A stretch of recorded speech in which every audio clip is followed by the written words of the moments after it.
Hello दोस्तों, आप सभी का स्वागत है हमारे YouTube चैनल लक्ष्मण वीर में। दोस्तों, आज की वीडियो में हम आपके लिए लेके आए हैं कि नरक चतुर्दशी मतलब छोटी दिवाली को कौन कौन से काम हमें करने चाहिए जो कि बहुत ही लाभदायक भी होते हैं और शुभ भी होते हैं, और कौन कौन से काम हैं जो हमें भूल कर भी नहीं करने चाहिए, नहीं तो लक्ष्मी जी हो जाती हैं नाराज। तो चलिए वीडियो के अंत तक बने रहिए। नरक चतुर्दशी, जिसे छोटी दिवाली के नाम से जाना जाता है, हर साल दिवाली से एक दिन पहले मनाई जाती है। इस त्योहार का विशेष महत्व है क्योंकि ऐसा कहा जाता है कि इस दिन भगवान कृष्ण ने राक्षस नरकासुर का वध किया था। इस दिन घरों में देवी लक्ष्मी का आगमन होता है, इसलिए लोग घर की साफ सफाई करते हैं और सकारात्मकता का माहौल बनाते हैं। साथ ही नरक चतुर्दशी के अवसर पर नरक से बचने के लिए कुछ विशेष उपाय भी किए जाते हैं। तो जानते हैं कि आखिरकार हमें नरक चतुर्दशी पे क्या क्या करना चाहिए और क्या क्या नहीं करना चाहिए। इससे पहले हम जान लेते हैं कि नरक चतुर्दशी आखिरकार 2024 में कब है। तो नरक चतुर्दशी को छोटी दिवाली के नाम से भी जाना जाता है। पंचांग के अनुसार चतुर्दशी तिथि 30 अक्टूबर को दोपहर 1:16 से शुरू होगी और चतुर्दशी तिथि 31 अक्टूबर को 3:53 पर समाप्त हो जाएगी। छोटी दिवाली शाम के समय मनाई जाती है, इसलिए यह त्योहार 30 अक्टूबर 2024 बुधवार को मनाया जाएगा। मतलब आज ही है छोटी दिवाली। तो छोटी दिवाली के दिन आप बताते हैं क्या क्या करना चाहिए। तो सबसे पहले यम के नाम पर एक दिया रखना चाहिए। इस दिन यमराज की पूजा की जाती है और घरों में दीप जलाए जाते हैं। ऐसा माना जाता है कि इस दिन पूजा करने से पापों से मुक्ति मिलती है। साथ ही इस दिन यमदेव की पूजा करने से अकाल मृत्यु का जो भय होता है वो भी समाप्त हो जाता है। नंबर 2 पे आती है मालिश। जी हाँ, मालिश। नरक चतुर्दशी के दिन सुबह उठकर पूरे शरीर पर तेल की मालिश करनी चाहिए। इसके बाद स्नान करना चाहिए और फिर मान्यता है कि चतुर्दशी के दिन तेल में देवी लक्ष्मी और सभी जल में माँ गंगा का वास होता है, इसलिए ऐसा करने से देवी देवताओं का आशीर्वाद मिलता है। नंबर 3 पे आता है भगवान कृष्ण और माता कालिका की पूजा। छोटी दिवाली के दिन भगवान कृष्ण की पूजा करना शुभ माना जाता है। इसके अलावा नरक चतुर्दशी को काली चौदस के नाम से भी जाना जाता है, इसलिए मानता है कि इस दिन माँ काली देवी कालिका की भी पूजा करने से सारे दूर होते हैं। अब बात कर लेते हैं नरक चतुर्दशी पर कौन से काम हैं जो नहीं करने चाहिए। तो नरक चतुर्दशी के दिन यमराज की पूजा की जाती है, इसलिए इस दिन किसी भी प्राणी की मृत्यु नहीं होनी चाहिए।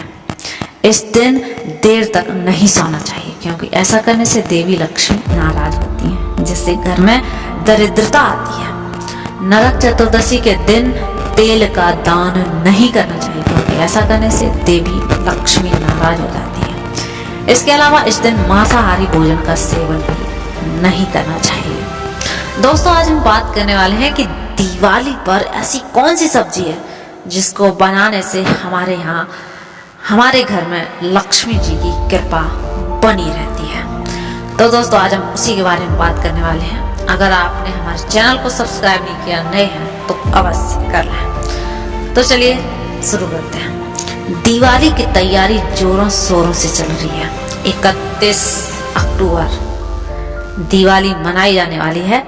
इस दिन बहुत सारी डिशेज बनती है, लेकिन दिवाली के दिन जिमीकत यानी कि सूरन की सब्जी जरूर खाई जाती है। इस सब्जी को खाने की परंपरा काशी वाराणसी से आई है। उत्तर भारत में इसे सूरन कहा जाता है। यह अपनी पौष्टिकता की वजह से हमारी सेहत के लिए बहुत ही जरूरी सब्जी है। यह सब्जी जड़ के रूप में उगाई जाती है। इस सब्जी को खाने के पीछे बहुत सारी मान्यताएं प्रचलित हैं और आज हम सब मान्यताओं को एक करके एक आपको बताएंगे कि आखिरकार सूरन की सब्जी में ऐसा क्या होता है जिससे हम धन संपदा बढ़ती है, ऐसा मानते हैं। तो पहली मान्यता है कि सूरन को दिवाली के कुछ महीने पहले ही आलू की तरह बोया जाता है और बड़ा होने पर दिवाली के कुछ दिनों पहले ही इसे निकाल लिया जाता है। दीपावली के दिन इसकी कोई भी डिश बनाकर खाई जाती है। इसके बड़े होने पर जब इसे मिट्टी से निकाला जाता है तो इसकी जड़ें इतनी ज्यादा विकसित होती है कि कुछ ना कुछ हिस्सा इसका अंदर रह ही जाता है, जो कि अगली दिवाली तक बहुत सारे सूरन के रूप में बढ़कर तैयार हो जाता है। इतना ही नहीं, एक बार जहाँ इसकी उपज हो जाती है वहाँ आगे भी अपने आप इसकी उपज होती रहती है। जहाँ किसी बीज या कुछ भी डालने की जरूरत नहीं रहती है, वहाँ आगे भी आपको उपज देखने को मिल जाती है। इसकी जो प्रक्रिया है, इसकी जो बढ़ोतरी है, इसी बढ़ने की प्रक्रिया को माता लक्ष्मी की समृद्धि बढ़ने की प्रक्रिया से जोड़कर देखा जाता है। इसीलिए इस दिवाली को खाने के लिए इसकी परंपरा बरसों से चली आ रही है। अब कर लेते हैं दूसरी मान्यता क्या है। दूसरी मान्यता है कि एक बार बहुत भयंकर अकाल पड़ा, तभी एक शिकारी को जंगल में भूखा प्यासा घूम रहा था। उसे एक कंद को उगते हुए देखा, जिमीका। उसने सिर्फ अपनी भूख मिटाने के लिए और कहीं उसके कबीले वालों की नजर उस कंद पर ना पड़ जाए, इसके लिए उसने उस कंद को जमीन में काट दिया, जिससे उसे कोई ले ना सके, और वह वहां से चला गया। कुछ महीनों के बाद जब वह उस कंद को लेने के लिए आया तो उसने वहां अकाल होने के बाद भी वैसे ही बहुत सारे कंद को पाया और बहुत खुश हो गया। उसने सोचा कि इससे तो पूरे कबीले का पेट भर जाएगा। तभी से वहां के लोग इस सूरन को सुख और समृद्धि का प्रतीक मानते हैं और दीपावली पर इसे जरूर खाते हैं। अब हम बात कर लेते हैं सूरन के फायदे क्या क्या होते हैं। इसकी सब्जी अगर वैज्ञानिक तरीके से देखी जाए, साइंटिस्ट तरीके से, तो सूरन में antioxidant, beta carotene, vitamin, minerals, protein, carbs, potassium, fibre और गुड़, फैट से भरा हुआ सूरन एक सुपर फूड है, जो कि कैंसर जैसी बीमारियों से भी बहुत अच्छे से बचाता है। कम तेल मसाले से बनी सब्जी का सेवन पाइल्स की जो बीमारी होती है उसमें भी बहुत ही फायदेमंद रहता है सूरन।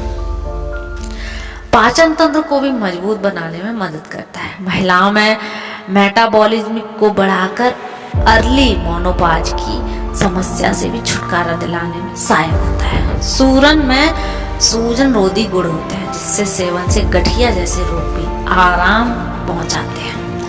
इसे स्लिमिंग फूड भी कहते हैं। ये कोलेस्ट्रॉल को कम करके वेट को लॉस करने में भी काफी मददगार होता है। विटामिन ए, पोटेशियम और आयरन से भरपूर सूरन स्ट्रेस भी काफी कम करता है। तो इसके बहुत सारे फायदे हैं। आप भी इस दिवाली सूरन की सब्जी अवश्य बनाइए। आपके घर में भी लक्ष्मी आएगी और आपका घर भी बीमारियों से दूर और खुशहाल बना